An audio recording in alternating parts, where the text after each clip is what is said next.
What are you afraid of? I guarantee you've got some fears in your life. We've all got them. I definitely have them. And you might have seen Facebook posts like faith over fear, these slogans that appear, didn't mean that to rhyme, but sometimes we try to ignore the things we're afraid of and they come back to bite us. This video is about how not to do that. This is the Lifecraft Co channel. Here we go.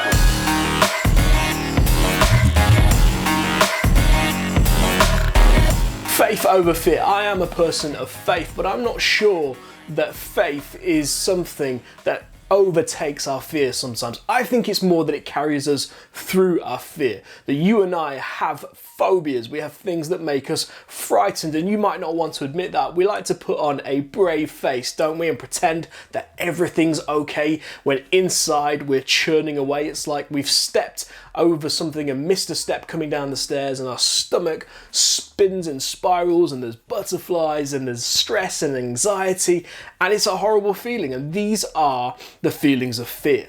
And what we often do is try and ignore those things and pretend, well, we're not afraid, or we shouldn't be afraid, or we should never have fear. In fact, even in the ancient book that is the Bible, phrases like do not be afraid, do not fear appear all the time. But I guarantee you the people having those words written to them had a sense of fear. They had a sense of being afraid. Fear is a natural response to so many things in our lives. If you're stepping out into a street and a bus is coming, there will be a natural fear that pushes you to get off the road.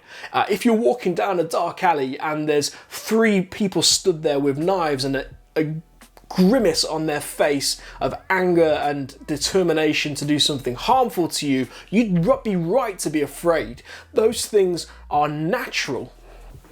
Now, being fearful doesn't mean that you shouldn't be confident. In fact, having confidence and having courage is the decision to do something even though you feel afraid. The reward of doing something that you're fearful of is confidence. And I just wonder if sometimes we're looking to not embrace fear. We're looking to have a safe life where we're wrapped in a bubble, no harm ever comes to us. And there's a limit to what I'm saying, for sure. But sometimes you need to put yourself in a place where you face your fears, where you sit with fear, where you allow fear to wash over you. In fact, I don't know if you're a Christian, but in the Bible there's a psalm where there's this writer called David, and he even talks about feeling horror, feeling terror, being terrified, trembling with despair and fear. And in that same psalm he says that even though I feel these things, my faith carries me through. My faith ensures that they don't overtake my life, that fear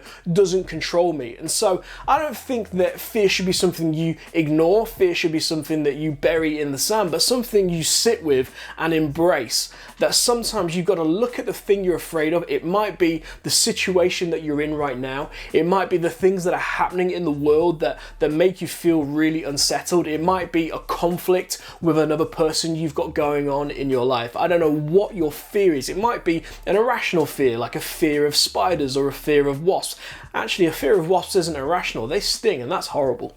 But you get my point. Whatever it is, sometimes you've got to sit with it and say, this fear is ugly, it's horrible, it's uncomfortable, it's painful, but I'm not going to let fear control my life. I'm not going to let fear be debilitating. I'm going to live my life to the full despite the fears that I feel. That is how you face your fears. The reward of doing those things isn't necessarily that fear disappears, but you get a confidence, you get a boldness, you get a competency when you realize that I don't have to be restricted by the things that sometimes make me feel afraid. In fact, if you're not feeling any fear, sometimes you've got to push yourself in the right circumstances to find things that make you uncomfortable, to find things that make you feel a little bit afraid, to push you, to grow, to stretch. Fear of failure is a huge one for people, that you're afraid to try something, to step out, to put your head above the parapet because you might fail,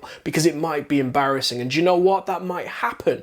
But if you can face that fear, you'll make your by the time you reach the end of your life, you won't have a list of things that you wish you would have done. You'd have at least tried them, and fear won't have held you back. I hope you can face your fears. I hope you can find what they are. Sometimes it's healthy. You do have to listen to fear and sidestep the thing you're afraid of because it's a harmful danger to you. But sometimes you've got to embrace it and do the thing that makes you feel afraid, regardless of how you feel. Hey, if you want to find out more about some of these topics, down in the description is a link to our blog, life-craft.co. We'd love to chat more with you. We'll see you soon. Bye-bye.